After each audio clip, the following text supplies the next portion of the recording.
Hi guys, so today we're going to review how to solve systems of equations. So if you remember, systems of equations was when we were looking for the intersection of two lines. So the solution to a system was where these two equations intersected. There was three possible cases of things that could occur. First of all, it was possible for there to be one solution. One solution occurred when the lines intersected, and that was our most common case. But what also could happen, we had two special cases.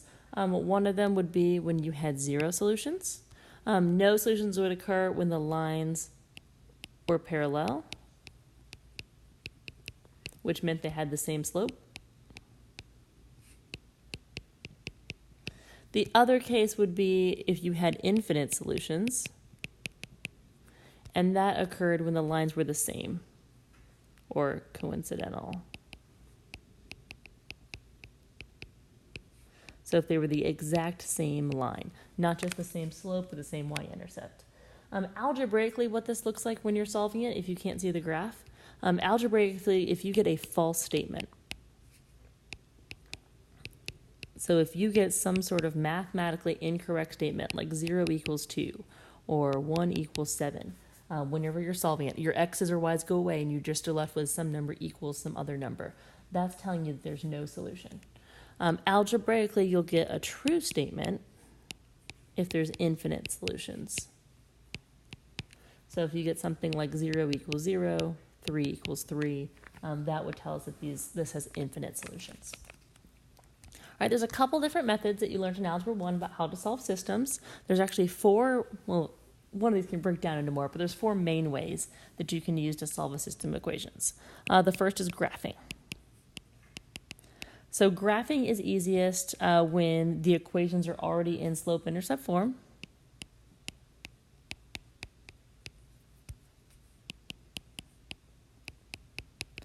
And typically when they give you nice integer numbers.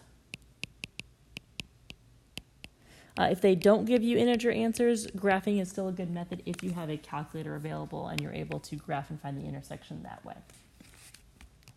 All right, another method was substitution. Substitution was easiest when one or both equations have a variable that's already isolated.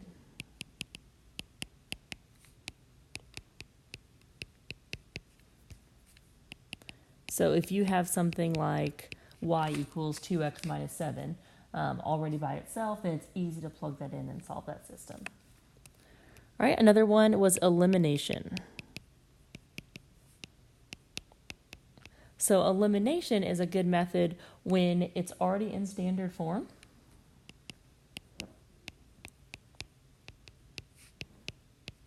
And you can see that your coefficients can easily be multiplied by a simple number to get those values eliminated, or they're already set up to where they are eliminated.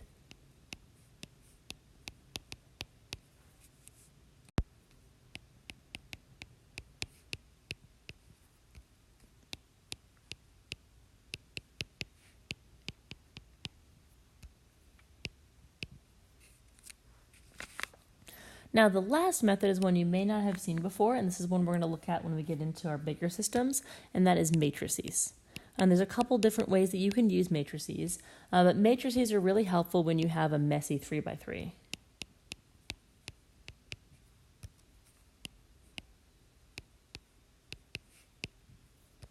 So if you have a 3-variable system with like an x, y, and z, and you don't have nice integer numbers or integer answers, that's when you're going to want to use matrices.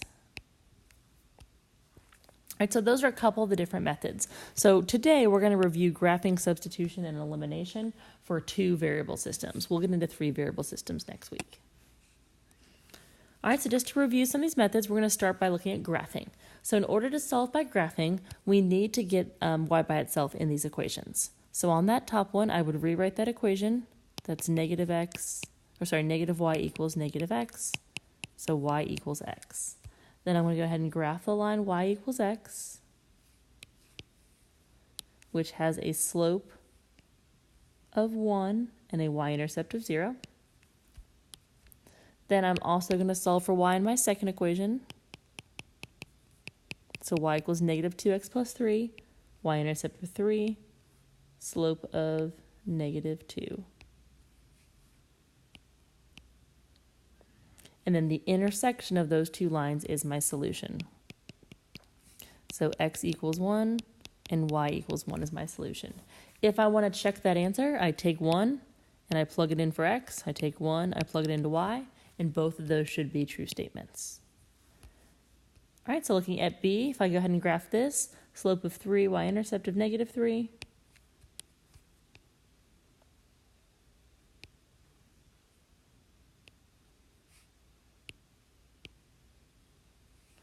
Y-intercept of +1, slope of 3. And you'll notice by graphing, if you couldn't tell just from the equation, those lines are parallel. They have the same slope, which tells us there are no solutions because those lines are never going to cross. All right, so let's look at substitution. So substitution, our goal is to get one of those variables by itself. Well, in example A, one of those variables already is. We know what y is. So we take what y is and we substitute it for y in the other equation. So this would become 2x plus 4x plus 1 equals 37. And then I just solve this equation. So 6x equals 36 and x equals 6. Once I have that variable, I take it and I plug it back into either of those two equations, whichever one you think is going to be easier. I'm just going to go ahead and plug it into the top one. So I would get y equals 4 times 6 plus 1. So y equals 25. Again, if I want to check my answer, if I plug in my answers to my new equation, or to my original equation, if this is 25 and this is 6, both of those statements should be accurate, and they are. All right, so looking at B, same process, but I need to get one of those variables by itself. So it doesn't matter which one you do. It's completely up to you. I want to go ahead and solve the second equation for x. So to get x by itself, I would subtract y. I'm going to take what's x and plug it in to the other equation for x. And then solve from there. So negative 4y equals negative 32. So y is 8. Once I know what y is, I can take y, plug it back into either of those equations, and I get that x equals 1. If you want to check your answers, plug them back into the original, but there's your values. All right, let's go ahead and look at elimination. So elimination, it kind of depends on the setup if it's going to be easy. Your goal for elimination is to multiply one of those equations by a certain number in order to get one of your variables to cancel out. Now, elimination is going to be a really helpful method once we get into our 3 variable systems. So the easiest one to eliminate here is probably going to be x, because if I take that top equation and I multiply everything by -1, well, let me rewrite it down here. This would now be negative x plus y equals -1. And now I can add those two equations together, and when I do that, those x's cancel out. I'm left with 3y equals 6. Now it's easy to see that y equals 2. And now all I need to do is the same process I did for substitution. Once you're solved for one variable, plug it back in. So I get that x equals 3.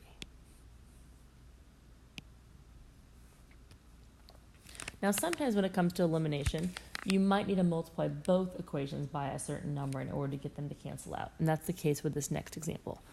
So there isn't one nice easy number I can use unless I use fractions. So what I'm going to do instead is I'm going to multiply the top equation by -4. And I'm going to multiply the bottom equation by 3. So I'm going to rewrite my new equations. This is going to be negative 12x minus 16y equals negative 80. Then I'm going to have 12x plus 15y equals 30. Now you'll notice with my new equations, that cancels out. I'm left with negative y equals negative 50. So I get that y equals 50. once I know what y is, I can take it and plug it into either equation.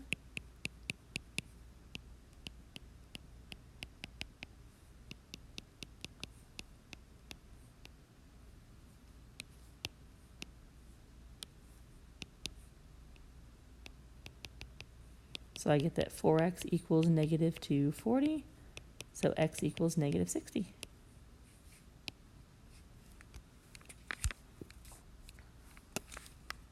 All right, so then from there, these next couple, you get to pick whatever method you want to use. So it's up to you, whatever method you think is going to be easiest for this problem. So go ahead, pause the video, and try some of these on your own. All right, so this first one, I'm going to go ahead and do elimination, just because I think that one will be simple, because all I have to do is multiply either the top or the bottom equation by just a negative 1. So that gives me x minus y equals positive 6. So 4x equals 8, and x equals 2. Then I can plug that in, and I get that y equals negative 4. All right, on B, I'm going to go ahead and try elimination as well. But in order to do elimination, I'm going to go ahead and rewrite this in standard form. So x plus y equals negative 1, and then 4x minus 4y equals 0. All right, so now what I'm going to do is I'm going to go ahead and multiply that top equation. I'll multiply that top equation by 4, because then that y can cancel out pretty easily.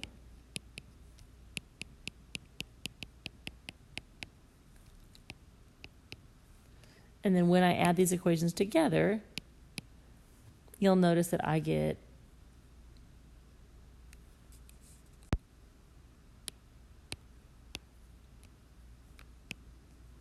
sorry, I missed that negative on the original problem. I need to make sure I rewrite that correctly. When I do that, my y's will cancel out, but you'll also notice that your x's cancel out as well. So all I'm left with, if all that cancels out, that leaves me with 0. Then adding down the right, I get negative 4. So since that's not a true statement, 0 does not equal negative 4, that's algebraically what it'll look like when there's no solution. You can also tell if you just solve both those equations for y, you would notice they have the same slope and they have different y-intercepts. All right, so now let's look at our next one. Again, you can use whatever method you're most comfortable with here. I'll go ahead and do substitution because I did elimination on the last one. So I'm going to pick any variable I want to solve for. Let's go ahead and do x in the top equation. So I'm going to solve for x in that top equation. So negative 3x equals negative 6y plus 2. So x equals 2y minus 2/3. Now that I know what x is, I can plug it into the second equation. So 7 times 2y minus 2/3 minus 4y minus 7. And then again, just solving for y at this point. It gets a little messy with the fractions, but nothing more than we saw last unit.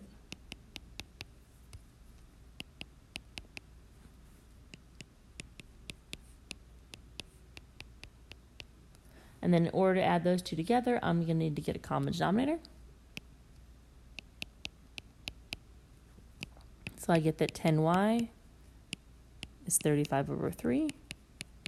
So I'm going to divide both sides by 10. So I'm going to multiply by 1 over 10. So I get that y is 35 over 30, which I can reduce to 7 over 6. All right, so then from there, once I know what y is, I can take y, substitute it back into either of those two originals. I'll go ahead and substitute into the top equation. So negative 3x plus 6 times 7 over 6. So I get negative 3x plus 7.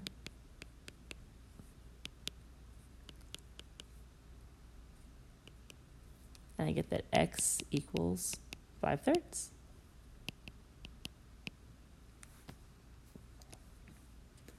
All right, and then on D, again, I can do whatever method I'm most comfortable with here. I'm going to go ahead and do elimination because not only will I be able to eliminate these, I'm also going to be able to clear some fractions out. So I'm going to go ahead and figure out what I want to multiply by. So I'm going to eliminate x. So I'm going to multiply this top fraction then by a -3. So that's going to give me -2x plus, remember that's 3 over 1, so plus 12 over 5. And then it's going to be 18 over 5. All right, then to get the x value eliminated, I'm going to multiply that bottom equation by 4, because again, I want it to be 2x. So that gives me 2x plus y equals 10. Now I can add those equations together. So I've got 12 over 5y plus 5 over 5y is 17 over 5y. To add 18 over 5 with 10, I need a common denominator. So that gives me 68 over 5. Then to get y by itself, multiply by the reciprocal.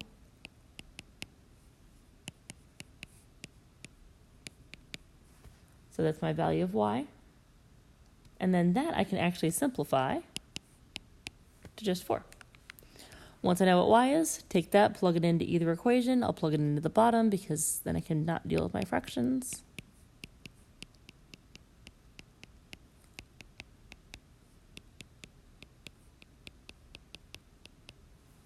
So I get that 1/2 x is going to equal 3 over 2. Multiply both sides by 2, and I get x equals 3. All right, so that's just some of the algebra behind these systems. So the last thing we're going to look at is just some word problems.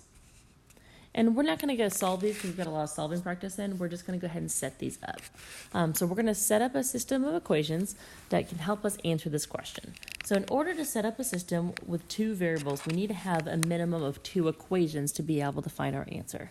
So this first one says the sum of the digits of a 2-digit number is 11. The 1's digit is 5 more than the 10's digit. So whenever you're doing word problems, the biggest thing I'd recommend is to start by defining your variables. So I'm going to let x be the 10's digit of this number and y be the 1's digit. That means that this number, when I find my answer, is going to look like xy. All right, so the first thing I know, it says the sum of those digits is 11. So x plus y equals 11.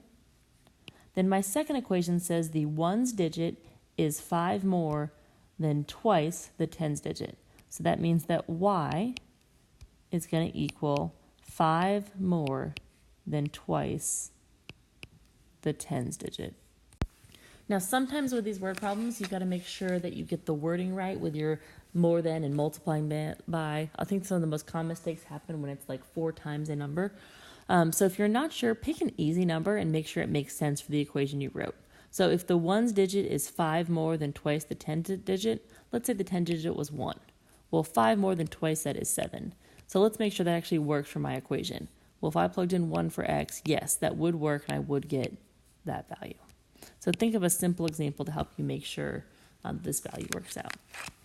Again, we're not going to work this out here. We're just going to set these up. If you want to see it worked out, the filled-in notes will be on Schoology. All right, so the next one. So Judah's piggy bank has dimes and quarters. It has 53 coins that are worth a total of $7.85. So again, we need to define our variables. So x, we'll let that be the number of dimes. And y, will it be the number of quarters? All right, so first of all, we know the total number of coins there is 53. So x plus y has to equal 53. Then we know the total cost. Well, we have $7.85. Well, a dime is worth 10 cents. So every dime will get multiplied by 0.1. Every quarter will get multiplied by 0.25. And that's going to help me find the total cost, which is $7.85. And those are the 2 equations I need to be able to solve this. All right, so the next one is an example of a mixture problem. So a mixture problem is another application of systems. So what we have here, it says we need to figure out how many liters of a 10% acid solution and how many liters of a 50% acid solution have to be mixed to produce 40 liters of a 40% acid solution. So again, start by defining our variables. So we need a certain number of liters of a 10% solution. We also need a certain number of liters of a 50% solution. We know the total number of liters that we need. We need 40 liters, so that means that x plus y has to equal 40. Then we know the concentration. So we want that concentration to be 40%. So let's figure out how much acid is in there. Well, if it's 40 liters and we want it to be 40%, we would just multiply it by 0.4. And then we need to consider the solution that we have. So if x is the number of liters of 10% solution, the amount of acid in it would be 0.1 times x. And then the amount of acid in the 50% would be 0.5 times y. And that would give us our second equation.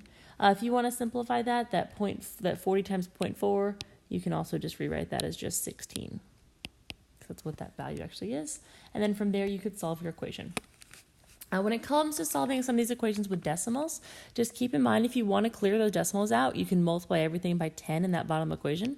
And you can make this x plus 5y equals 160. And then you can rework this problem by hand without having to worry about those decimals. All right, next question, very similar type process. So you have 2 vats of milk. One is going to test the 3%. The other is going to test the 7%.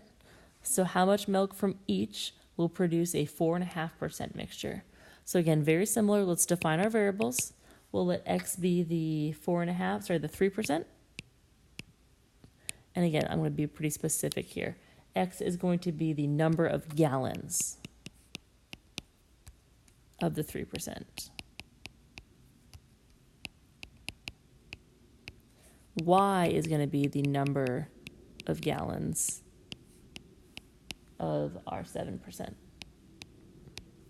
So total number of gallons here, I want it to be 10 gallons. So x plus y has to equal 10. And then let's look at our percentages. We've got a 3%, so a 0.03 times the number of gallons we have for x, plus 0.07 times y. And we want that to be a 10-gallon mixture. That's 4.5%. So 0.045 times 10. Again, if I want to just write that value would just be 4.5. And then if I wanted to solve this equation by hand, I could clear out those decimals by multiplying everything by 100. So I could rewrite that equation instead as 3x plus 7y equals 450. All right, then the last one. 2 angles are complementary. The measure of the smaller angle is 7/8 the measure of the larger angle. So find the measure of the smaller angle. So again, define our variables. X can be the small angle. The measure of, I should say, the small angle.